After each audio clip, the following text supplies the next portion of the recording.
momen hampir mati. Ini adalah kejadian-kejadian yang hampir membuat jiwamu keluar dari tubuh. Tapi sebelum kita mulai membicarakan hal-hal bodoh yang gue lakuin waktu kecil, siapa di sini yang pernah mengalami ini? Tersandung saat berjalan, lalu berpura-pura melakukan push-up karena gebetan sedang memperhatikan. Kepalamu terbentur karena kamu tidak memperhatikan jalan, atau terbentur karena badanmu tinggi. Jari kakimu terbentur mengenai kaki meja, atau kakimu menginjak tai. Kamu hanya perlu mengatakan bahwa kamu baik-baik saja, meski sebenarnya kamu tidak baik-baik saja karena kakimu baru saja menginjak paku. Jatuh dari tempat tidur saat kamu tidur, jatuh dari tangga, dan masih banyak lagi.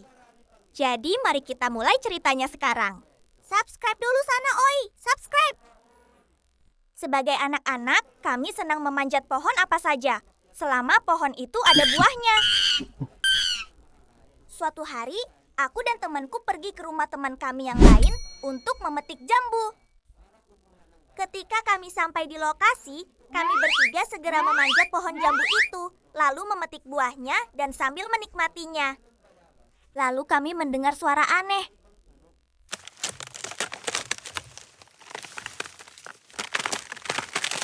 Kami melihat ke arah belakang, dan ternyata suara aneh itu berasal dari dahan pohon yang akan patah. Alamak, gimana ini? Kita akan mati! Berteriak panik. Ayah, emak, bapak, ibu. Aduh, gimana nih? Kami pikir kami akan jatuh. Untungnya, dahan itu tidak jadi patah, dan kami pun langsung buru-buru turun. Itu benar-benar bahaya saat itu. Cerita kedua. Aku dan temanku biasa bermain di gunung, di mana ada seperti lereng, lalu kami bermain perosotan. Saat kami sedang bermain, kami melihat potongan bambu. Bisakah kamu membayangkan apa yang aku pikirkan di sana? Ya, ayo lakukan ini.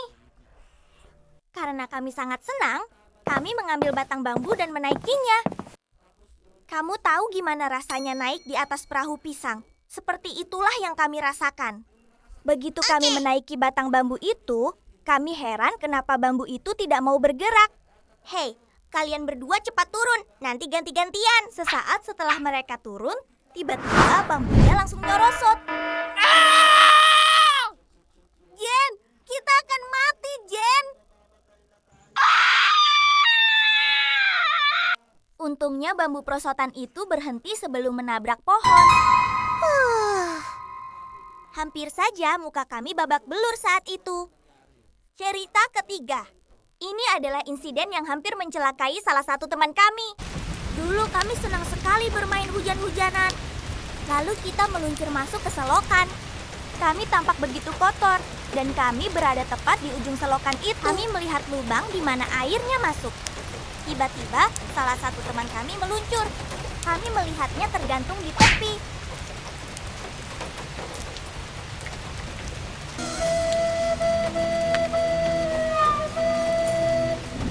Kami harus berpegangan pada sisi samping agar tidak tergelincir masuk ke lubang. Karena ada lubang di ujung sana. Tentu saja, aku dan temanku panik dan kami langsung berlari kencang menuju ke ujung sana untuk menangkap teman kami yang satunya lagi. Dan untungnya kami sempat menyelamatkannya. Lalu setelah semua kejadian itu, kami hanya tertawa bersama. Sementara dia, aku terkejut dengan apa yang terjadi. Cerita keempat. Waktu itu aku sedang bersama sepupuku. Bibi kami menyuruh kami mengambil bunga di rumah salah satu bibi kami. Saat kita berjalan, sebuah truk pickup melintas. Lalu sepupuku berkata, "Hei Jen, ayo kita naik mobil pickup itu." "Boleh, ayo kita naik." Jadi kami mengejar truk pickup itu dan berhasil menaikinya. Saat kami semakin dekat dengan tujuan kami, sepupuku berkata, "Ayo turun." Sementara aku berlaga seolah benar-benar tahu caranya turun. Lalu aku melompat dan sialnya aku terguling ke jalan raya dan nyaris terlindas kendaraan yang melaju di belakang. Aku kehilangan kesadaran dan ketika aku bangun, aku sudah dilarikan ke rumah sakit. Kamu tahu perasaan seperti Tuhan membawamu. Kamu telah melakukan tugasmu dengan baik, Nak. Sekarang kamu boleh beristirahat. Tuhan, aku ini masih muda. Bahkan pacar saja belum punya. Oh, maaf. Baiklah, sampai jumpa lain kali. Jadi, akhirnya aku dirawat di rumah sakit selama 2 minggu. Saat aku kembali ke sekolah, guruku berkata, Hei, akhirnya Superman kembali. dan bagiku, sial! Mereka mengetahui apa yang terjadi padaku.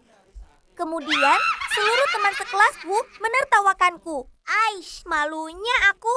Hei kalian, momen apa saja yang membuat ruh kalian seakan hampir lepas dari tubuh? Tulis saja di kolom komentar supaya kita semua bisa membacanya.